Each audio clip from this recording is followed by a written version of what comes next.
இவ்வளோ வருத்தமா உட்காந்துருக்கா? சங்கடமா இருக்கு மச்சான். காலங்காத்தால கோழி மாதிரி எந்திரிச்சு, காக்கா மாதிரி குளிச்சுட்டு, குரங்கு மாதிரி லபக் லபக்குன்னு தின்னுட்டு, பந்தய குதிரை மாதிரி வேக வேகமா அபிதி மூடி, மாடு மாதிரி உழைச்சி, நாயா குறைச்சி, எரும மாடு மாதிரி தூங்க வேண்டியிருக்கு.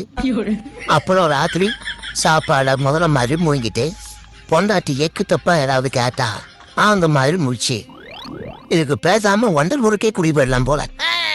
நீ ஆல்ரெடி வண்டல் ஊர்ல தானே இருக்க.